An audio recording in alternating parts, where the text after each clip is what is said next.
ਕੁੜੀ ਤੇ ਕਿੰਨੀ ਸੋਹਣੀ ਆ ਯਾਰ। ਸੋਹਣੀ ਤਾਂ ਬਹੁਤ ਆ ਯਾਰ। ਹਨਾ ਹਾਂ ਡਰੈਸ ਦੇ ਕਿੰਨੀ ਸੋਹਣੀ ਪਾਈ ਹੋਈ ਆ। ਕਮਾਲ ਲੱਗਦੀ ਨਾ। ਯਾਰ ਟੈਟੂ ਬਣਾਇਆ ਹੋਇਆ ਇਹਦੇ ਹੈ।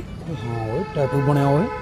ਬਾਈ ਪੜ੍ਹੀ ਲਿਖੀ ਲੱਗਦੀ ਆ ਮੈਨੂੰ ਤਾਂ ਇਹ। ਹਾਂ ਬਾਈ ਇਹ ਕਨਵੈਂਟ ਸਕੂਲ ਵਾਲੀਆਂ ਹੁੰਦੀਆਂ ਨੇ ਇਹ। ਹਾਂ ਹਾਂ ਪੜ੍ਹੀ ਲਿਖੀ ਬਾਈ ਇਹੋ ਜਿਹੀ ਕੁੜੀ ਨਾਲ ਵਿਆਹ ਹੋ ਜੇ ਨਾ ਹਾਂ। ਜ਼ਿੰਦਗੀ ਸਫਲ ਆ ਬਾਈ ਤੁਹਾਡੀ ਯਾਰ। ਓਏ ਹੋਏ ਹਾਂ ਹਾਂ ਨਾਲ ਨਾ ਵਿਆਹ ਤੋਂ ਬਾਅਦ ਜਵਾਕਾਂ ਨੂੰ ਪੜਾਉਣ ਦੀ ਕਿਤੇ ਟਿਊਸ਼ਨ ਟਾਸ਼ਨ ਲਾਉਣ ਦੀ ਲੋੜ ਨਹੀਂ। ਉਹ ਘਰੀ ਅੰਗਰੇਜ਼ੀ ਪੜ੍ਹਾਉਂਦੀਆਂ ਇਹ। ਅੰਗਰੇਜ਼ੀ ਤਾਂ ਮੈਂ ਕਹਿੰਦਾ ਚਰੀਆਂ ਨੂੰ ਵੜਦੀ ਹੁੰਦੀਆਂ ਨੇ ਹਾਂ ਹਨਾ। ਤੇ ਮੈਂ ਕਹਿੰਦਾ ਇਹਨੂੰ ਕਰੀਏ ਪ੍ਰਪੋਜ਼ ਕਰ ਦਿੰਦੇ ਆ। ਕਰ ਲਾ। ਹੈ ਮੈਨੂੰ ਡਰ ਜਾ ਲੱਗਦਾ। ਓਏ ਇੰਨਾ ਨਹੀਂ ਡਰਦਾ ਹੁੰਦਾ ਮੇਰਾ ਵੀਰ ਯਾਰ। ਪੜੀਆਂ ਲਿਖੀਆਂ ਹੁੰਦੇ ਵੱਧ ਤੋਂ ਵੱਧ ਨਾ ਯੈਸ ਔਰ ਨੋ ਬਸ। ਇਦੋਂ ਵੱਧ ਨਹੀਂ ਇਹ ਗੱਲ ਪੈਂਦੀਆਂ। ਸਮਝਦਾਰ ਹੁੰਦੀਆਂ ਇਹ। ਉਹ ਨਹੀਂ ਮੈਨੂੰ ਤਾਂ ਡਰ ਜਾ ਲੱਗਦਾ ਯਾਰ ਤੂੰ ਕਰਿਆ। ਓਏ ਯਾਰ ਚੱਲ ਮੈਂ ਜਾ ਕੇ ਆਉਣਾ ਦੇਖ ਫਿਰ ਯਾਰ ਤੈਨੂੰ ਸਮਝਾਇਆ ਫੇਰ ਉਹੀ ਗੱਲਾਂ ਕਰਦਾ। ਚੱਲ ਜਾਇਆ ਮੈਂ ਖੜਾ ਇੱਥੇ। Excuse me ma'am. ਚੱਲ ਰਾਮ ਦਿਆ ਕੰਜਰਾ ਬਾਂਦਰ ਮੂੰਹ ਹੈ।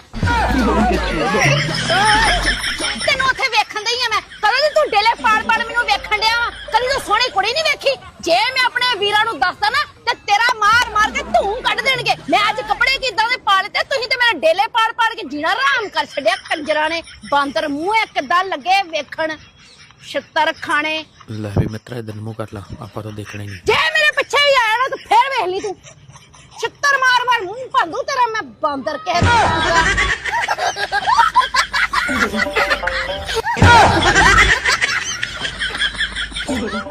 ਚਲੀ ਗਈ। ਇਹਨੂੰ ਕੀ ਹੋ ਗਿਆ ਸੁਣਿਆ ਹੋ ਕੇ ਖੜ ਗਿਆ।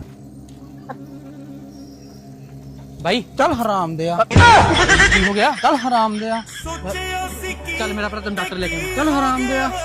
ਸਭ ਮੇਰੀ ਪਹੁੰਚ ਗਿਆ। ਚੱਲ ਹਰਾਮ ਦਿਆ। ਕੋਈ ਇਹੋ ਜਿਹਾ ਕੀ ਕਹੇਗੀ। ਹਰਾਮ ਦਿਆ। ਸਹੀ ਹੋ ਗਿਆ ਚੱਲ ਹਰਾਮ ਦਿਆ।